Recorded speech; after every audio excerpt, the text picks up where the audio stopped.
Welcome to the Deep Dive, your way to stay plugged into Nepal and its global community. Today, we're really getting into the latest Nepali Diaspora Digest newsletter. That's the one from July 3rd, 2025, our goal. To pull out the key insights, maybe some surprising facts, and just help make sense of what's shaping Nepal right now. Yeah, it's definitely a packed digest this time around. We'll be looking at, well, everything really, the economy, social stuff, politics, and we'll definitely keep an eye on how these things connect back to Nepalese living all over the world. So yeah, let's jump in. Absolutely. Okay, first up, the economy. Let's talk about the Nepal Stock Exchange, NEPSE. It's been climbing pretty impressively, hasn't it? Comfortably over the 2,700 mark now. That's 5 sessions of growth in a row. It is impressive, and investor feeling seems strong, you know? Total turnover hit nearly 10 billion rupees. Wow. Okay. And what's really telling, I think, is that it's broad-based. It wasn't just one or two sectors. Right. Life and non-life insurance led the pack, huge jumps there, but finance and hydropower also saw solid gains. So for our listeners, Nepalese may be looking at opportunities back home. What does this NEPSE surge actually signal? Is it a good time to look at investments? Well, it could be. It suggests maybe a growing confidence within Nepal's own market. Perhaps a move away from just relying on remittances for spending towards actually investing capital within the country. It might be a moment to think about diversifying, beyond just the usual property investments. The steady growth hints at potential stability in returns. Interesting perspective. It's like a maturing market indicator. Possibly, yes. And investing back home, of course, directly helps national development, too. Makes sense. Okay, shifting from the markets to something equally critical for Nepal's future climate resilience. There's big news about a grant, nearly 7 billion rupees, to fight glacial-laid outburst floods, GLOFs. Yes, that's huge. It includes about 36 million US dollars from the Green Climate Fund, plus another 14 million from other partners. And this is crucial, right, given the melting glaciers? Absolutely critical. You've got over 2,000 glacial lakes, and 21 are considered potentially dangerous. That's a serious threat. So this project, it's a 7-year effort with the UNDP. They're aiming to lower water levels in 4 high-risk lakes, Thulagi, Lower Barun, Lumdingsho, and Hungu 2. Lowering the water levels, how does that work exactly? It involves controlled drainage, essentially, to reduce the pressure. But it's not just that. They're also expanding early warning systems and doing things like reforestation along riverbanks, building check dams. It's quite comprehensive. And who benefits directly? The estimates are around 2.2 to 2.3 million people, primarily in the Koshi and Gandaki river basins. It's a massive undertaking for climate adaptation. Really vital work.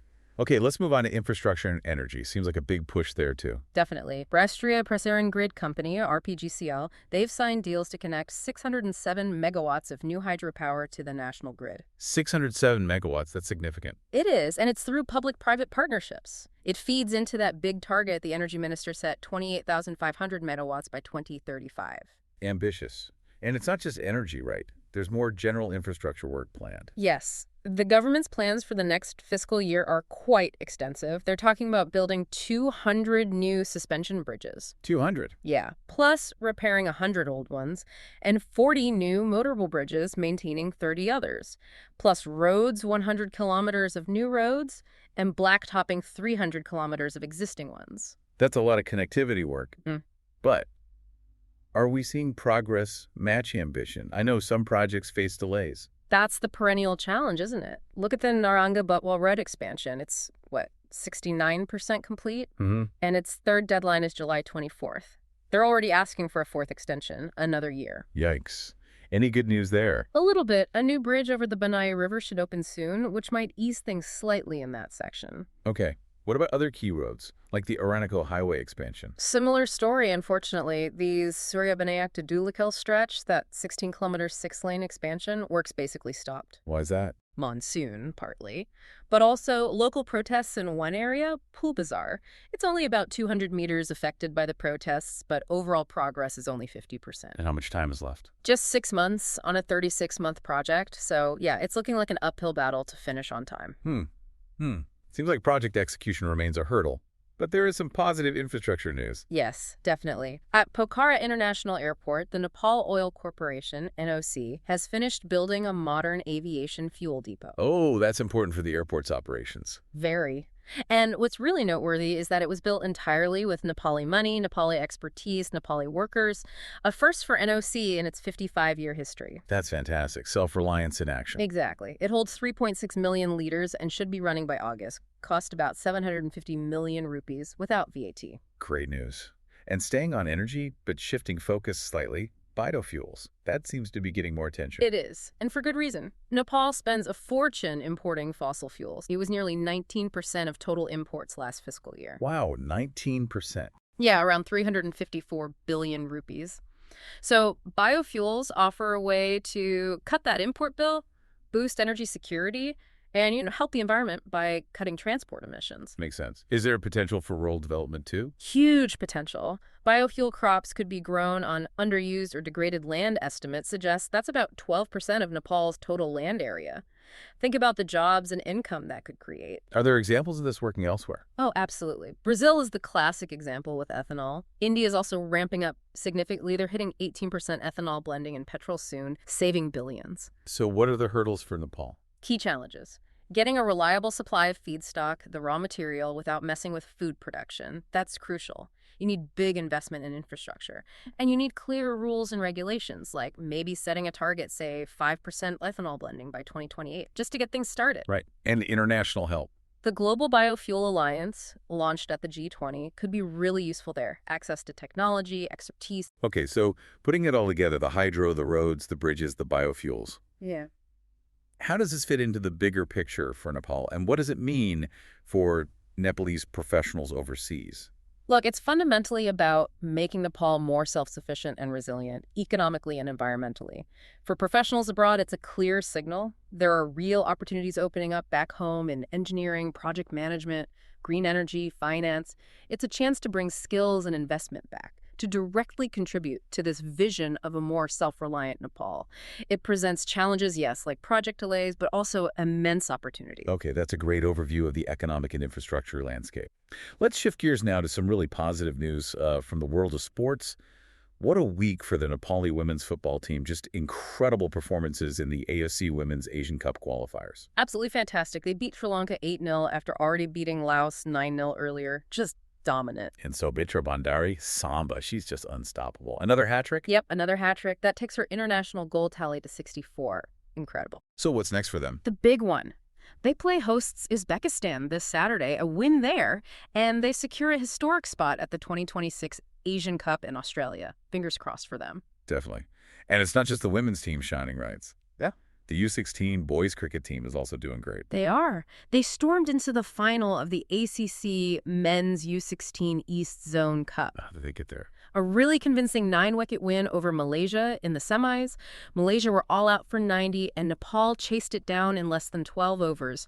Paramarjan Yadav got a great half-century, 59 runs. Fantastic. Who do they play in the final? They face Singapore again on Saturday. They actually beat Singapore already in the group stage, so confidence should be high. And Nepal won this last time, didn't they? They did. They're the defending champions from 2023 BS. That's the Bikram Sambat year. So seeing this success in both football and cricket, especially at the youth level, what does that tell us? I think it says a lot about the future. There's clearly talent coming through and dedication at the grassroots.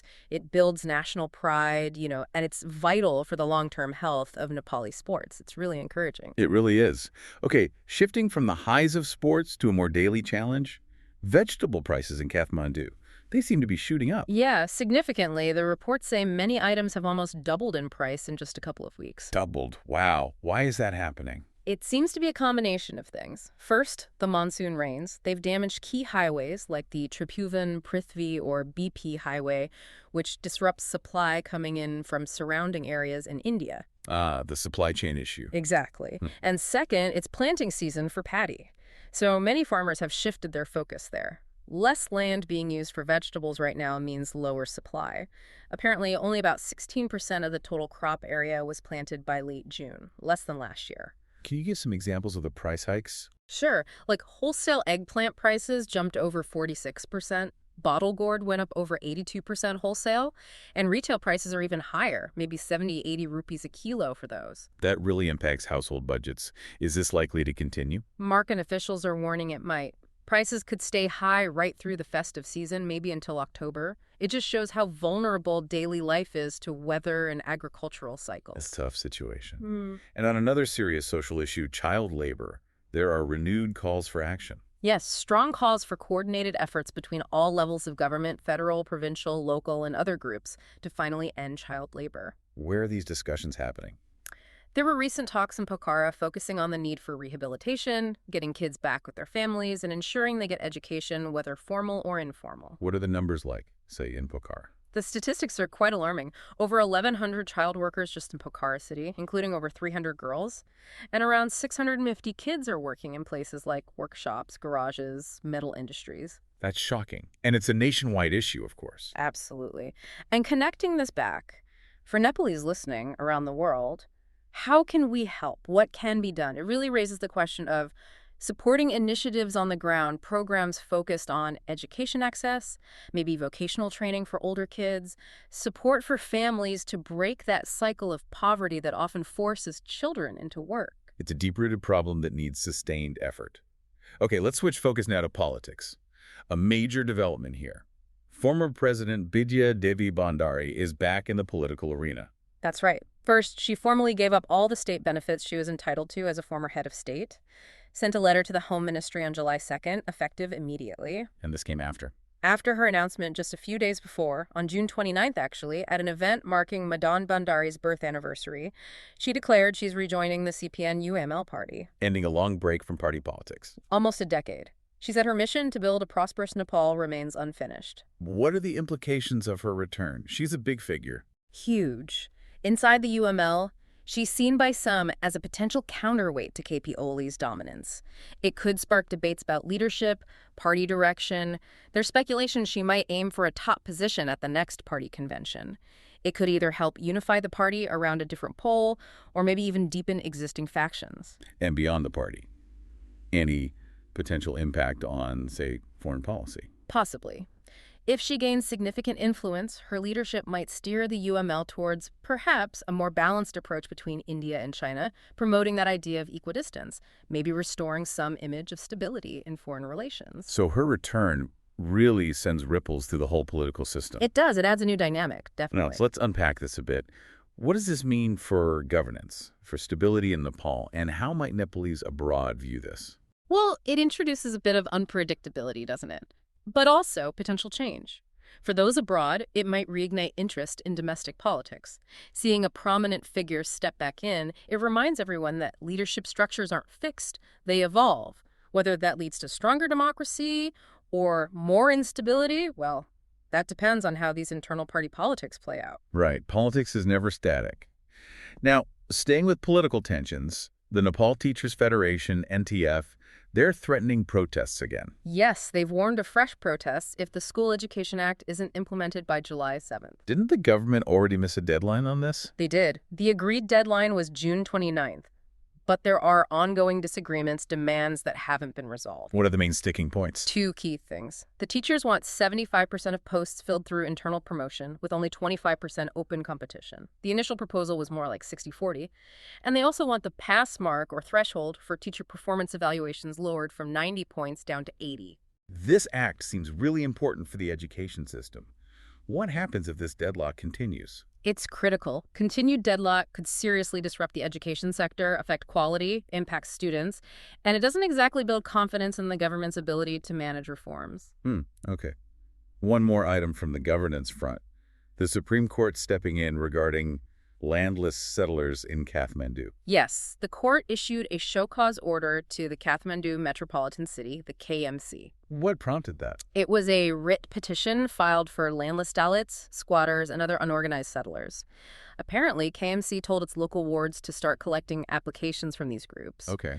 But then, the very next day, they canceled that instruction, just rescinded it. So the court wants KMC to explain why they did that. Exactly. It's maybe a small legal step, but it touches on those persistent issues of land rights for marginalized groups and whether local authorities are following through consistently. Accountability. Important test indeed. Now, let's pivot to something that directly impacts many in the diaspora and also the economy back home.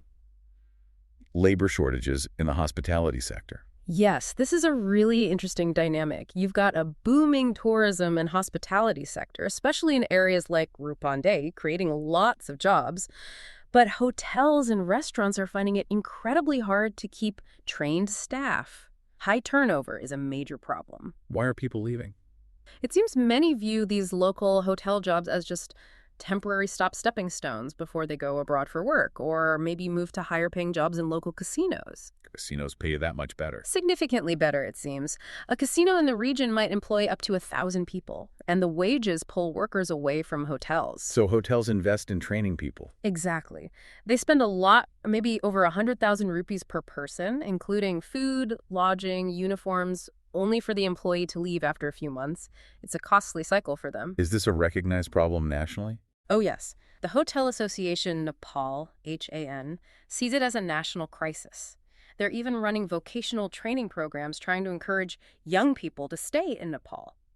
Though they also admit that skilled Nepalese hospitality workers can find good jobs abroad, too. So for our listeners overseas, maybe you went through this yourself or know someone who did. It really shows that push-pull, doesn't it? The opportunities abroad versus the needs back home. Absolutely.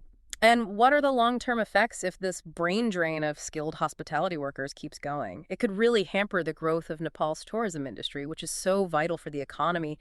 It highlights those ongoing economic gaps, the draw of higher foreign wages. It connects directly to the diaspora experience. Fascinating. And a bit concerning. Okay, before we move towards wrapping up, here's a little something interesting. Okay. Hey, did you know, fact about Nepal, did you know that Nepal's hills are home to over 123 distinct languages? Wow, 123. Yeah, making it one of the most linguistically dense places on Earth. That's incredible linguistic diversity. It is, but there's a worry attached. Many of these languages are spoken by fewer than 1,000 people. Uh-oh, meaning they're highly endangered. Exactly. They risk disappearing completely within a generation. That's a potential tragedy, losing that heritage. So, beyond just knowing the fact, what can actually be done to preserve these languages? Well, it takes real effort. Things like documenting the languages thoroughly, promoting multilingual education in schools, supporting community efforts to use the languages in daily life and cultural events, passing them down the generations. It's about actively safeguarding that unique part of Nepal's identity. Vital work indeed. Okay, before we finish up, just a quick mention for our listeners, especially those connecting with the community in the UK. If you're looking for jobs, housing, local events, or maybe trying to find Nepalese businesses near you, check out beliat.uk. It's a really helpful classified site, very community-focused. So that's beliat.uk. Right. That just about brings us to the end of this deep dive into the July 3rd Nepali Diaspora Digest. We've covered a lot: the NPSC climb, the crucial GLOF project, sports triumphs, those rising veggie prices, the return of Bidya Devi Bhandari, the hospitality labor crunch. Quite a mix. It really shows the dynamism and the challenges Nepal is navigating right now. And maybe a final thought to leave our listeners with. As we've talked about all these developments, economic, social, political, think about this. What role do you, as part of the global Nepalese diaspora, see yourself playing? How can you engage with these issues and actively help shape Nepal's future right from where you are in the world? That's a great question to ponder. We really encourage you to visit nepalidiaspora.net for the full newsletter, all the latest updates, and lots more resources for the diaspora. Thank you so much for joining us on the deep dive today. We hope you feel more informed and connected. Until next time.